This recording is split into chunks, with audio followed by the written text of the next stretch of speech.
So we are here in week 4 quiz.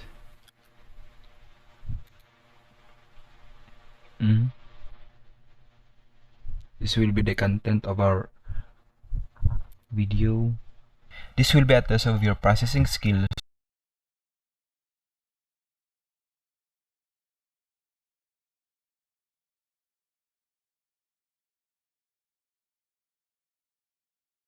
The way you apply methods you learn in accounting cycle and your analysis. Let the examiner know if you were able to finish this quiz within 45 minutes. For second years, this will be served as a review of accounting cycle and hoping that all of you get a perfect score and manage to finish this in just one sitting, or yung natapos mo yung itong quiz na to within one sitting, or just itong parang naisihan ka lang na kasi this is a simple review of our basic accounting. Let the examiner know if you were able to finish this within 30 minutes. So, transaction 1. The owner invested 1,200,000 worth of building and 450,000 worth of machines and cash 342,567 to establish a business that provides auto repair services on January 1, 2020. So, this is a transaction which is a source of assets type. Source of asset type, it means that the asset increases and the corresponding claim also increases. The claim is the equity or liability. Therefore, this type of transaction, the source of assets, also covers the purchase on account because that is supplies, which is an asset that increases, and then accounts payable also increases. Yung accounts payable liability yun, and if the provision of the transaction or the methods of recording prepaid expenses is, let's say, expense method, therefore itong purchase on account magiging na itong ning exchange of claim, yung supplies expense and then accounts payable, because supplies expense wait supplies expense and then accounts payable. This is an equity account. Supply all expenses decreases the equity account, and then the liability, exchange of claim, another a claim, a, a, a type of claim decreases while the another type of claim is increasing or increases. Okay?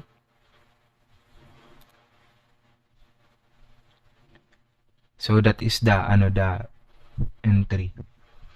Wait.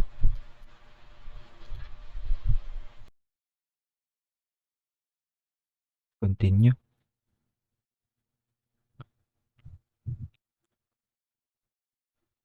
So that is the second question, second transaction I mean.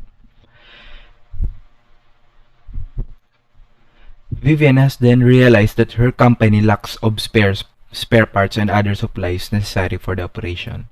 The employee, Eddie Lamar, of the Lay Autobus has then searched for the market values of the said supplies on January 2. The total minimum price is 450,000. None of this provision of the transaction embodies economic transaction. So, there is no obligation. Naghanap lang si Eddie Lamar ng mga fair value and hinanap niya yung minimum price na mga supplies. So, this establish no economic transaction. Ang pag-record lang yung mga may economic transaction. Okay?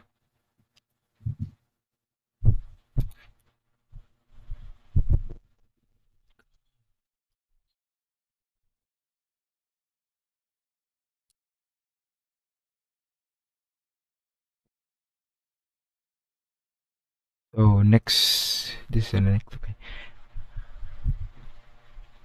Heidi Lamar ordered supplies and paid 350,000 on January 3. The money is from the owner's personal asset. Oh. This is an exchange of claim type of transaction. The money that is used to pay the supply is from the personal asset of the Vivien. Personal asset siya ni kang owner. The other obvious answer is source of asset. Ito na sabi ko ng ano. Pag naka-asset method kasi, naka-asset method siya, wala tong expense, and then this is treated as asset. And then this is an equity. Kaya naging siyang source of asset. Pero ito talagang based on the provision of the problem and then the transaction, this must be the right answer is this is an exchange of claims type of transaction. Next transaction, Vivien hired 5 men that will take care of rendering auto repair services on the same day. Their salary is 300 a day per person. 300 per day per person. So, none of the provision of the state embodies economic transaction. Ulit, tanan nyo. Dahil siya nag-embody ng economic transaction. When you hired someone, you did not acquire an asset because you obviously do not exercise control over them. Ang employees, baka siyang asset. Pag-explain tayo last latest na video. You do not control them to the extent of exercising real right over your real property. It means that ang pagkontrol mo sa employee mo is not like what you is, diba ko siyang kapares kang pagkontrol mo sa mga real property mo, yung mga kang PPE, land, and then other machines. Next, on the same day, a customer prepaid the business 6 months of auto services to be rendered starting February 1 worth of 234,650. Ito, source of asset type of transaction siya. Explain ta. Tama. This is an asset and this is an equity account. Okay? All revenues increases the equity account. All revenues increases the equity account. Naging source of asset siya kasi nag-increase yung cash and then nag-increase yung revenue and then nag-increase yung nag-increase yung equity which is a claim. Okay? Okay na ito. And even though you are following the asset method, sabi ito pag-follow mo yung asset method o yung balance sheet approach, this will be treated as liability because prepaid niya, ibig sabihin, unearned revenue income. Ang unearned revenue income is a liability account. Source of asset siya kasi nag-increase yung asset mo and then nag-increase din yung corresponding claim which is a liability. January 4, Vivien hired Lauren Bacol as a cashier who will receive same salary as which is a 400 a day. Same lang yun sa pag-hire niya ng 5 men na matrabaho sa pag-auto repair or other services of auto. Does not embodies economic transaction. Wala siyang economic transaction. Quite business transaction. Sa business transaction, kaya po, ang pinaka-basic na pag-intindihan that may party 1 digdi o yung buyer uga din party 2, second party na sabihin seller. Yan ang pinaka-basic yan. Pag uga nga nag-ulayan sinda, when economic transaction and then may transfer between sa inda, pwede mo na yun i-record. Okay?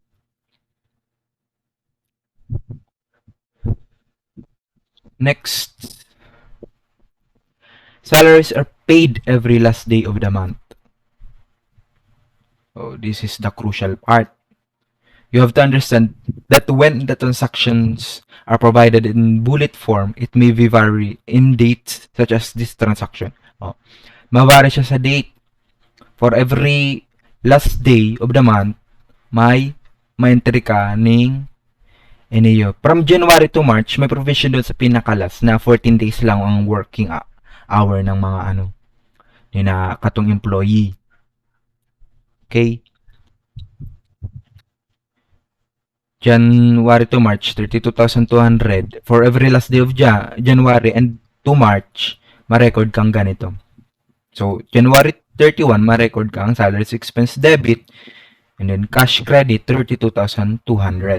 For April to December, you will record salaries expense 48,300 debit and then cash credit. This is this is a use of asset type of transaction. Nagagamit kang asset na organic cash niyo, ma-asset kang ning asset na account to pay those claim. Itong salaries expense siya, 'di ba? O, ma-decrease ang equity mo. Sa use of asset, ang clue dyan, an asset account decreases or asset decreases and the corresponding claim also decreases. Nagbababa si both. Okay, next. On February 14, Vivien sought the advice of Charles Heston about the insurance and paid him 1,200 as consultation fee. This is a use of asset transaction, just like the previous transaction. The consultation fee paid by Vivien is an expense, and then the cash, which is an asset, is used to pay for that expense. Nag-decrease the equity and then si asset. Pero in this very instance, nag-increase si expense. And the expense, pag nag-increase ang expense, ma-decrease ang equity. In February 28, Vivien bought a 1-year insurance worth of 345,600. Okay. Use of asset to. Kasi doon sa provision nga ng problem. All prepaids, all deferrals are recorded in expense method or income statement approach. Ang another answer digdeyo, I mean, ang magiging pwede nitong answer digde is ning exchange of asset. Kasi yung prepaid insurance, magiging asset yan. Though, pag exchange of asset, one asset account increases and then one asset account decreases. Okay? Next. On March 15, a business issued a bill to Arnold, a customer, for the service to be rendered. Let me repeat. On March 15, the business issued a bill to Arnold for the service it rendered 65,430.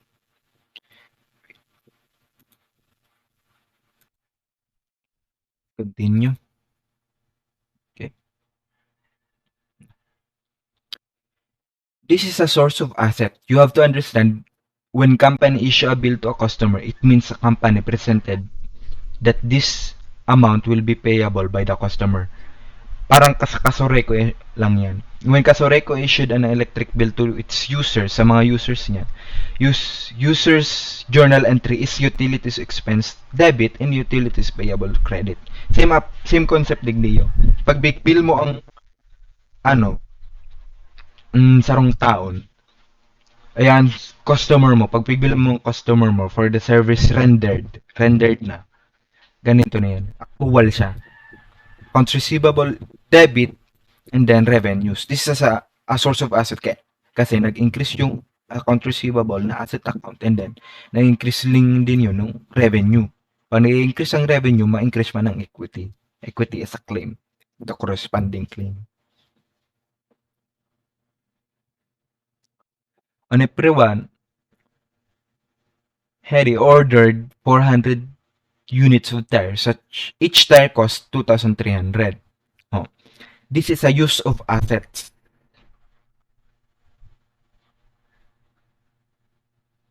Wait.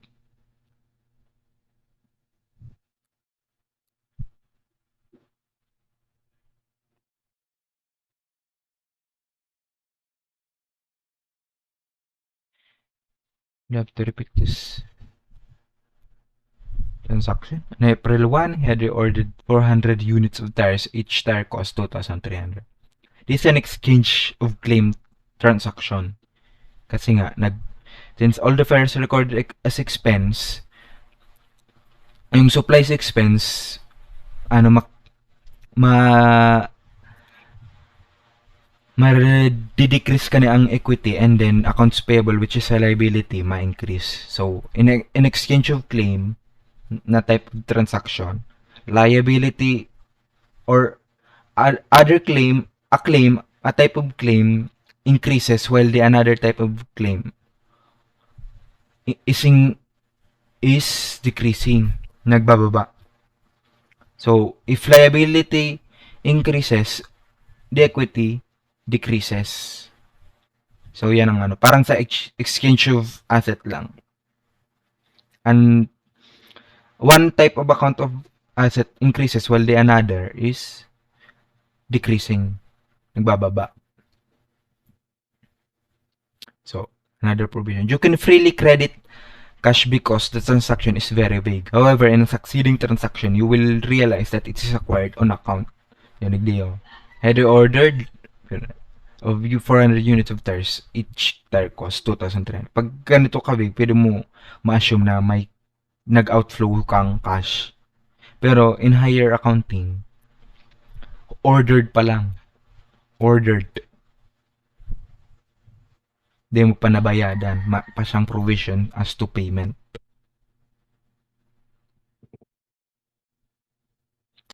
On April 14, Hedy paid electric bill for 3 months. So this is a use of asset. Okay.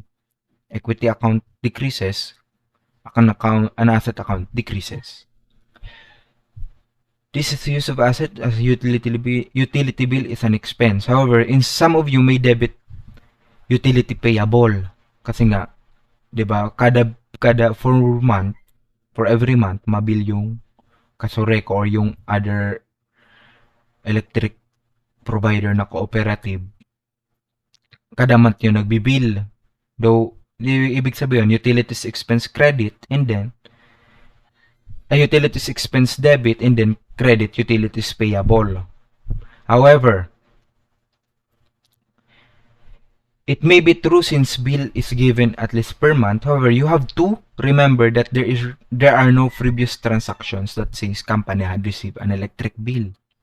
So, magiging hindi mo ma-record si utilities expense kung hindi mo ma-record yung expense kung ginamit mo utility payable unless for every end of the month, January, February, March, for every end of the month, nagre-record kang utility, ina-accrue mo tong utility payable and then utilities expense. However, mariribong ka kayan kung paano mo nibabangaon. Okay? So, this is the safest assumption. Pag mayong previous transaction, although na pwede mo ma-assume na pwedeng for every month talaga kung utilities expense, wag mo na lang yung gawin. Diretso ka na dito sa utilities expense and then cash. This is the use of asset. Once again. The owner made another investment of 120,000 cash on April 20. Again, this is a source of asset. Nag-increase yung asset account na cash and then nag-increase din yung capital, which is an equity account. On April 30, Hedy paid the suppliers the ordered units of tires on April 1. So, dito mo na yung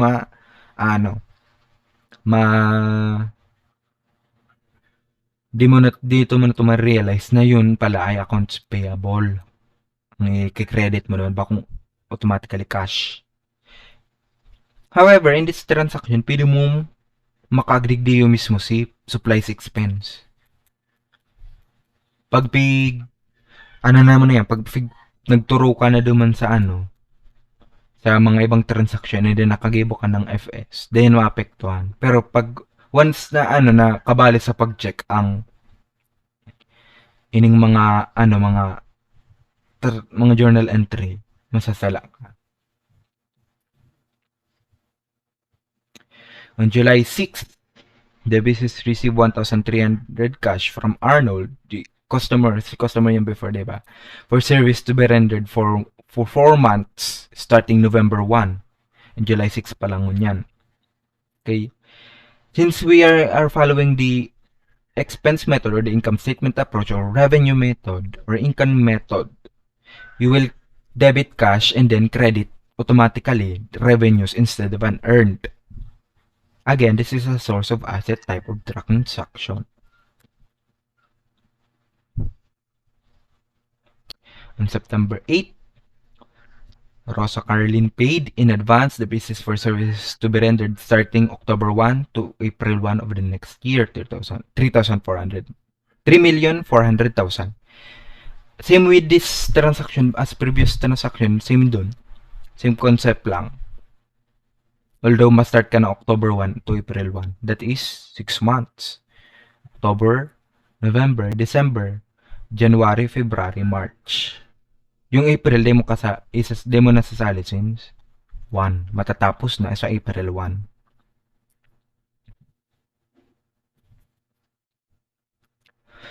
On October 1, the business loan from Gadon Bank. Alam na si Gadon. 2 million for future development. The loan has an interest of 2%. Natandaan na dito. 2% loan. Ano yung 2% lang? Kung anong 2% yan? Ning monthly ba yan? Quarterly? Half of the year? Or 1 year? So, you must automatically assume already na ito ay annual. Ang annual per annum 1 year. And then another provision transaction, both principal and interest are to be paid on October 1, 2026. What supports you to assume that this is annual? Pag tinignan mo to, ngunyan pa lang baga. This is 2020, dito sa problem, 2020 ang start of the operation, and then ang babayaran mo ang loan sa 2026. Pag-aralapaon ang mga term kang loan, sabihin to ng mga 10 years, 20 years, 6 years, siguro mga 7 years pataas. Mostly kayan, ang mga interest kay narababa. Mga 4%, 2%. Pero pag short term loan lang, itong 1 year, para lang kaong kayo ng interest, mga naglalagpas yung 10%. Okay? This is a source of asset. Source of asset siya kasi nag-increase yung cash, yung 2 million, and then nag-increase yung liability account. Loans payable. On November 16, Vivien withdrew 100,000 from the business. Question. This is a use of asset. Asset decreases and drawing account, which is a part of an equity claim, also decreases. Pero yung mismong drawing account, same with expense, nag-increase siya. Yung normal balance kang drawing account and expense debit, increase na. Pag nag-increase na, ma-decrease ang equity. Okay? Pero this is a use of asset kasi ang pag-honor lang sa pag-categorize ka mga transaction, kan type of transaction is as ALE, asset, liability, and equity. On the same day, Vivien had her car repaired by the business. The cost of supplies used in the repair, 10,345. Wait. This is actually an exchange of claim. This is supposed to be supplies expense. Supplies expense, ako siyang data siya iibuhon supplies na asset. Since record mo yung mga previous na pagpapalagay ng supplies as expense, ma-decrease siya and then drawing account increases.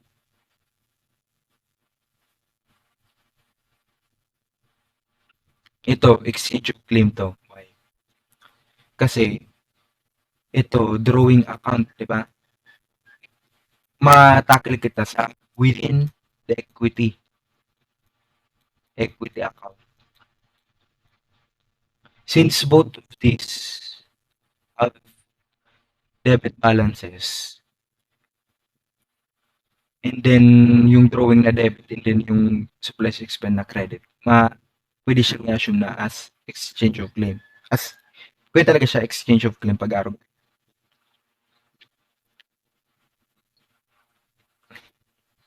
On the same day, the business bill calls on for service rent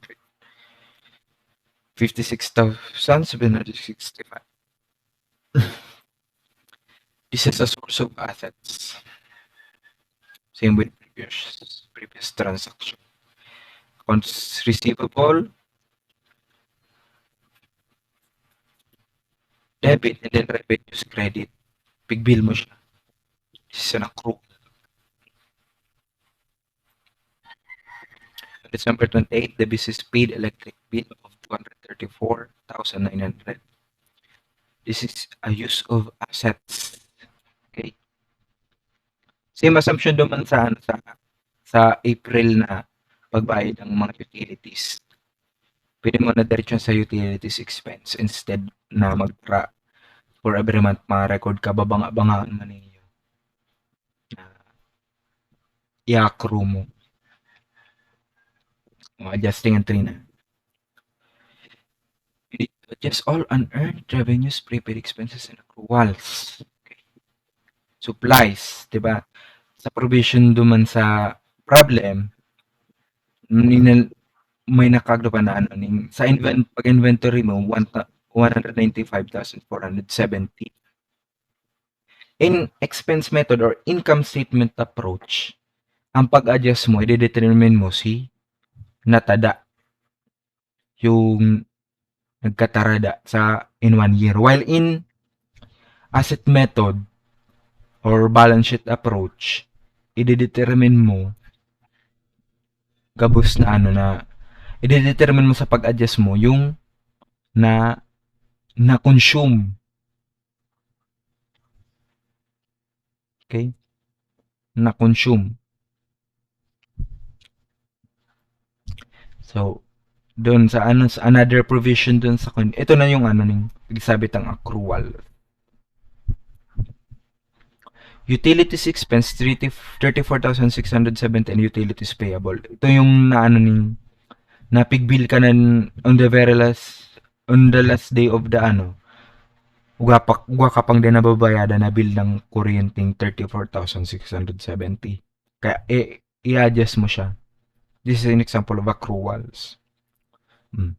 Yung prepayment ni Liz Taylor, di na to i-adjust. Ngayon, February yon. And then 6 months. If you count that, February, March, and then makabot ka sa 6 months, dito maabot sa December. And then, di mo na siya i-adjust. Nito yung i-debit mo unearned and then credit revenue since we are using expense method or income method pag-arog ka ni or income statement approach. Di mo na siya i-adjust since na-consume na siya. Insurance which covers March to December. Therefore, there are 2 remaining months. Insurance, di ba? Didetermine mo sa yung natira. Kaya 2 over 12 times 345,600 yung cost ng insurance. Yun na yung adjust mo. Yun na yung natira. Ito, next accounting cycle, makukonsume na yan. Pwede mo yung matanong dyan pwede man baga halimbawa January nagbakal kang adjustment ng January 1 nagbakal kang insurance for 12 months 7 to 12 months and then yung operation ng business mo di siya nag-run ng March 3 months siyang din nag-run February, March, and April. And then, December na. December 31. Di ba 12 months na yan? Actually, pag mga insurance, di mo na yung owner mga kuyanan. Since insurance, di siya mapurupondo nagmilta na pundo ang business mo, di na siya di mo naman ito makukonsume. Di sila fixed asset ng insurance. Mga fixed cost pala. So, di mo i-adjust ining 3. Directly, consume na yung insurance. Daw di ka mag-operate, makang gibuhon. Nagagana yung insurance. Testing entries. Arnold payment started on November. Di ba? November yun. The prepayment covers the 4 months of service. So, 2 November 1 yun. And then December 31, 2 months. And then 4 months lang. The 2 over 4 times 1,300, 650,000. Since, i-determine mo si nagkatarada, yung 2 months, yung another 2 months na natada, ang debit mo, revenues para mabawasan, and then credit, unearned revenues para madagdagan yung liability mo. Liability mo pa yung, in the next accounting cycle, is provide mo pa ni yung 650,000. Rosacnerlin prepayment started October 1 and will end on April 1, that's 6 months. October, November, December, 3 months. 3 over 6 times 3,400. 3,400,000, 1,000, 1,700,000. Half. Same with, dun. Revenues, 1,700,000 debit and unearned revenues credit. 2 million principal with 2% annual interest, but the interest incurred started on October 1. Diba? October 1 yung acquire yung loan. October to December, 3 months, 3 over 12 times 2% times 2,010,000. Yan, interest expense. This is finance cost.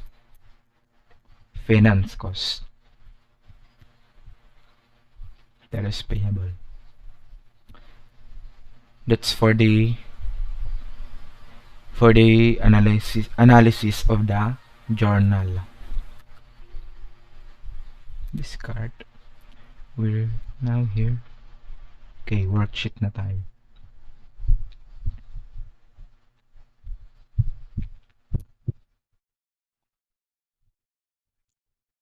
Ito yung sum, yung mga footing ng ng mga ledger. Ito na yung mga sum.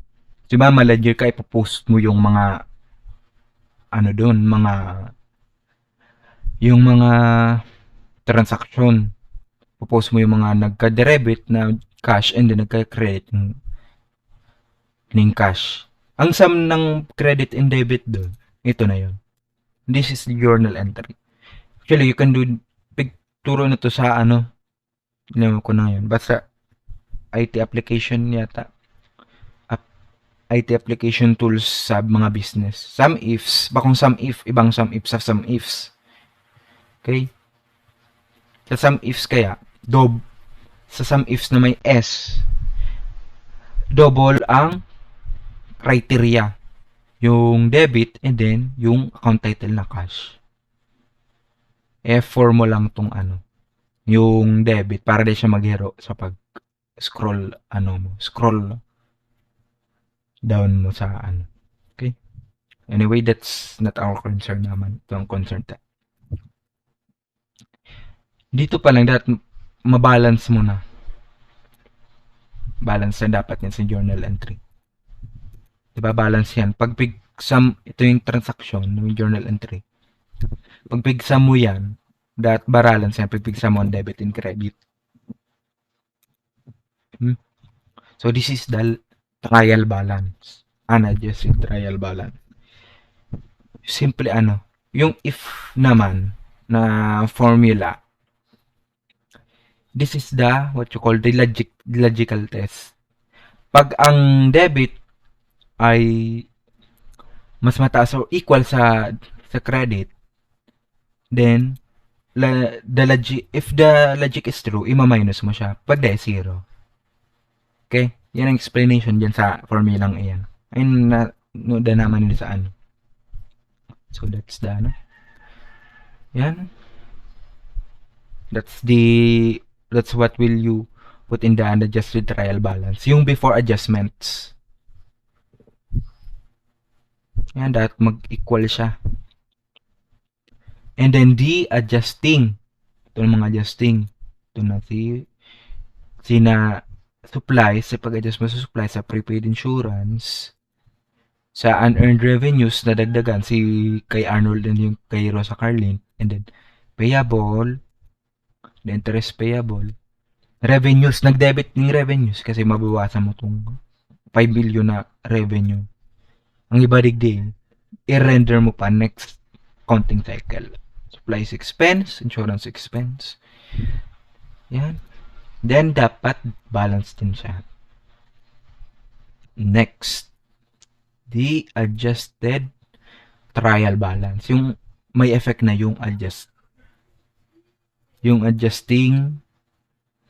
yung mga adjustment mo, may effect na sa adjusted trial balance mo. Yan. Dapat balance din. Okay? And then sa income statement, you will just copy the revenues pababa yung mga, basta sa income statement, revenues and expenses. Anyway, di din lagod tayo. Pag ano.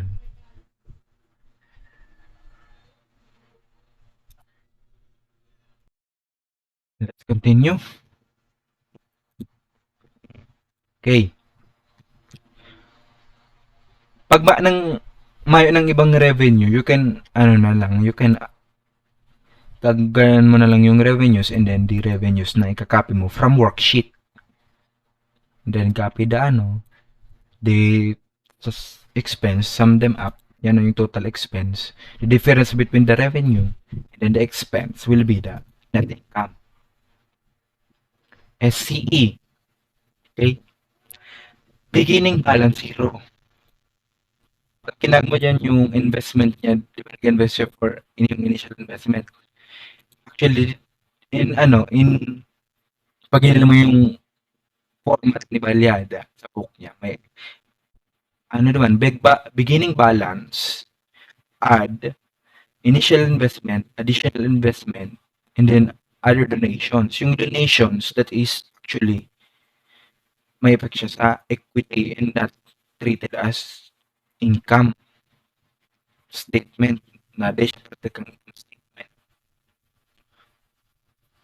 Kasi nga, ang parte lang ng halos ng income statement, in basic accounting scope, ang parte lang ng income statement is related, yung mga related siya sa operations mo. Yan. Add the investment. Yung initial investment niya and then additional investment siya niyang yung 120,000, di ba? Yung nag-additional investment siya yung April yata yun. And then the net income. Just copy from here. Yung net income. And then the total changes in owner's equity. Yung sum nito, ito na yun. And then less the withdrawal. Withdrawal.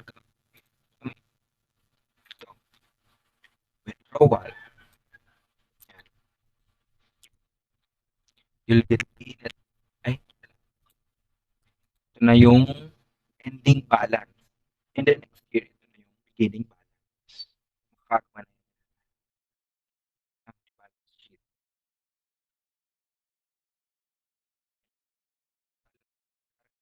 Asset, 5 billion.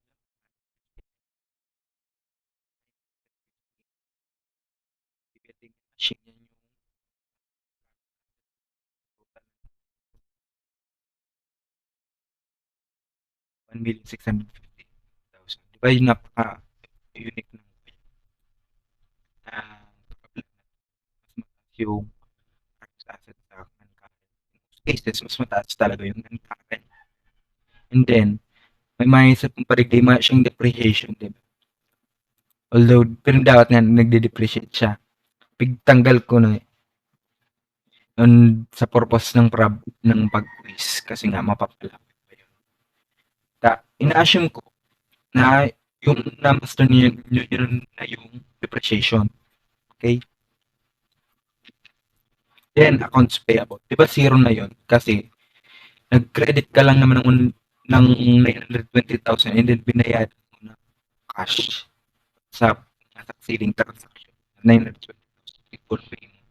And then, unearned revenues na from Arnold and Rosemary and then utilities payable. These are all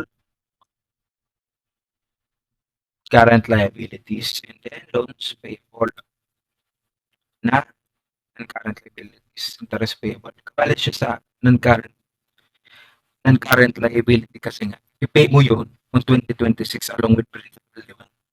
Hindi mo man siya i-pay for every end of the year, mabayad kang interest. Instead, you will pay the whole accumulated interest and the principal on 2026. That's why I classify that as current liabilities. Total liabilities therefore 4,304,670. Then copy here the balance, ending balance of capital. Add mo sa total liabilities, you will get the total liabilities and equity. That mag-equal yan. Okay?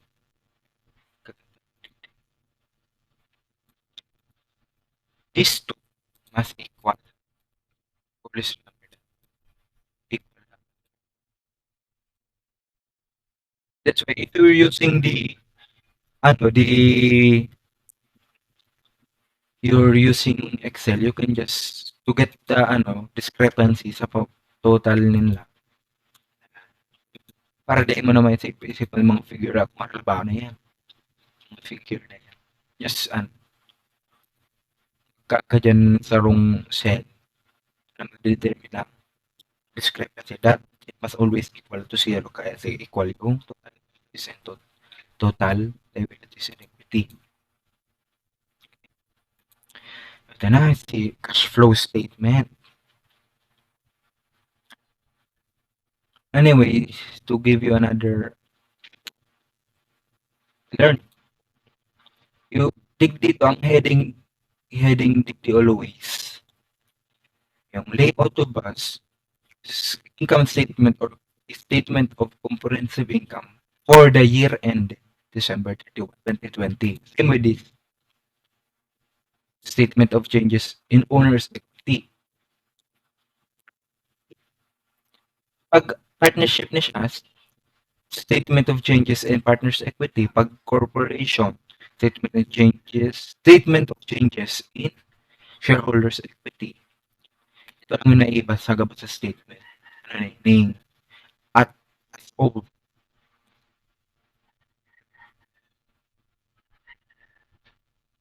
Ito for the year ended cash flow statement. So, customer. Ito yung ano to this direct. Di ba pag indirect, determine mo lang yung mga balances ng yung mga corresponding liability and then accounts receivable. So, kaya siya dyan sa net income, i-add mo yung mga non-expense. Ay, non-cash expense. What's non-cash expense? Yung expense ka pero hindi siyang corresponding na cash. Di siya nag-cash in, siyang cash involvement. Ang example kaya, depreciation. Non-cash expense ang depreciation. I-add mo yan and then bigad ka yung mga changes and balances ng corresponding liability and asset account. Yan yung sa indirect method. So, net proceeds. Actually, this must be net proceed from operating activity.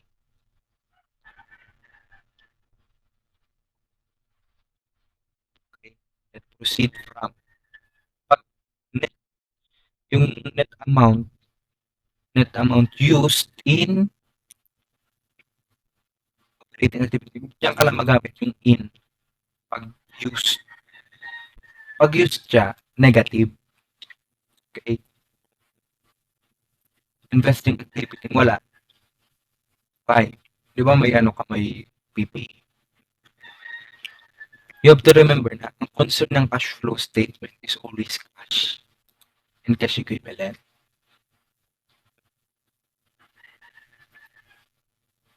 May ano, madali siya mangingiaram ng mga transaction na may involvement ng cash. Kasi dun sa ano, journal entry diba, sa pinaka you acquire this to PPE, property plant equipment, yung building machines, to investment of the owner. Walang cash. Okay? So, kung ang transaction niya, building debit and then credit cash, saka mo siya, saka ka makakiti yung ano, purchase of acquiring. Tapos kasali pa rito yung mga pautang. Okay? Pautang mo sa mga kuyan.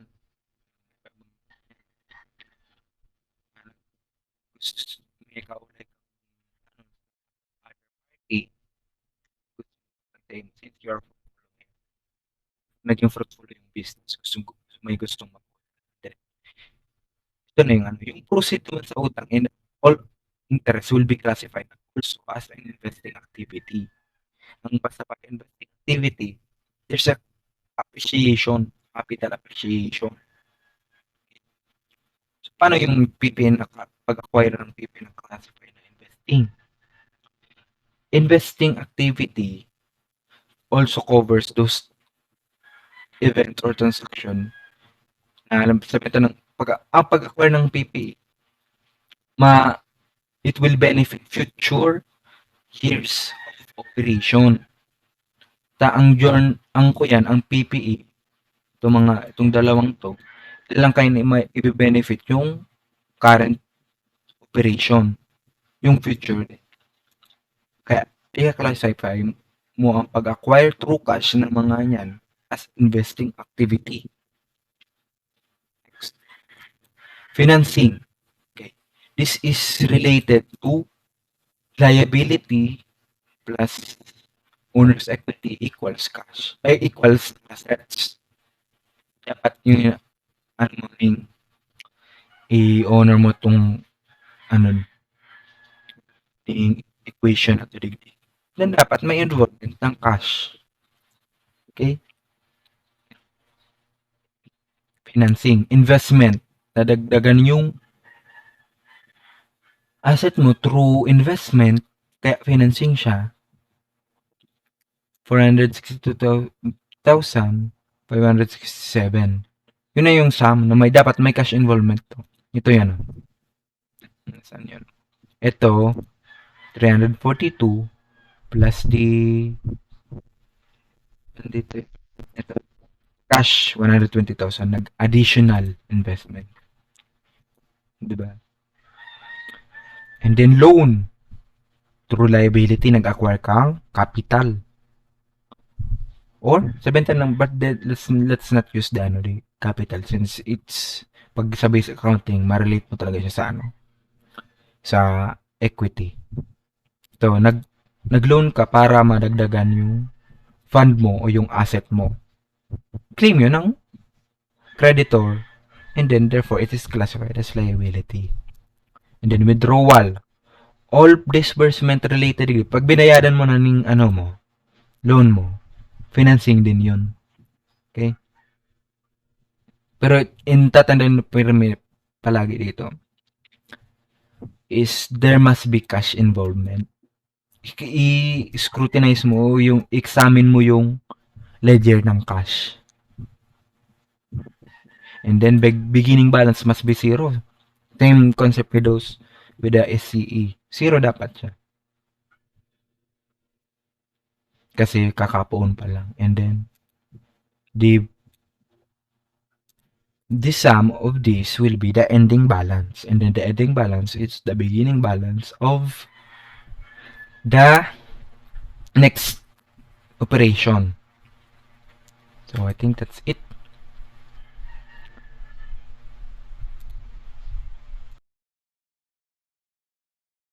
Anyway, let's add the content na lang.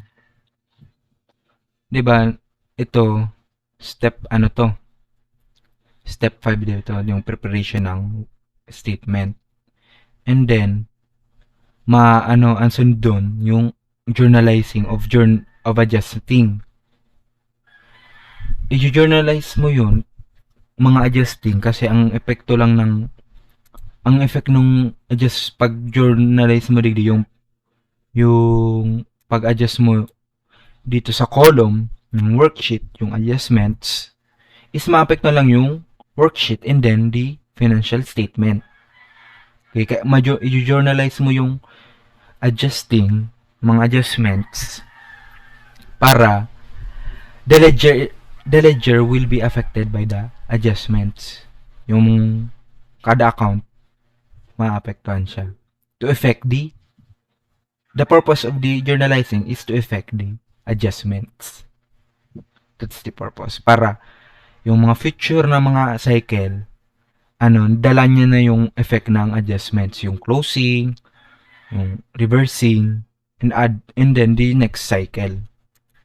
Anyway, this, 'di ba nasabi doon, worksheet is just optional. And now, ngunya na modern na, kahit trial balance nga, na siya, optional. Kasi we will just input the entry, and then bala na ang computer mag-process nun, and then dito nga mababalance mo na yun. Okay? We will pwede mo test na yung balance ng debit and then credit dito. Pag balance yan digdi, yung gabos, balance naman dapat ang trial balance mo. Ma-occur lang na day ma-balance sa imong ning trial balance mo pag may sala sa pag-post mo. Okay? Pag-post mo ng ledger. Yun yung purpose ng trial balance. Kaya nga trial balance kasi kinokorek yung mga error gaya ng transposition, slide.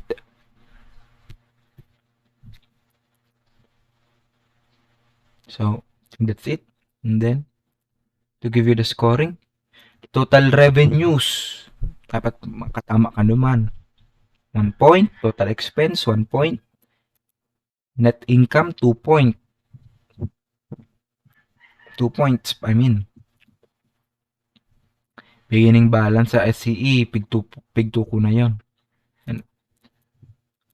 Dapat ma-correct mo yon na 0, and then ending balance at correct amount. Yan. 1, 1. And then, ma-focus, ito talaga, nakafocus to sa cash flow statement. Di ba sinabi ko na sa forward ko na yun sa inyo na focusing on cash flow statement. Kasi dapat master mo tong cash flow statement. Itong other financial statements, kaya na yan, easy na yan. If you learn the fundamentals, may easy yan kanina. Pero ito talaga yun. And then, itong other than SCE, yung tatlong ito, financial statement, pag nag-ibo kang worksheet, you can directly check if what you're doing is correct. Diba? Ito yung balance sheet, ito yung income statement, ito yung net income.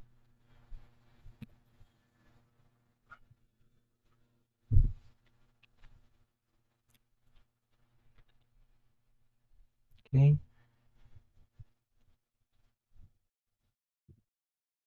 So, that's all.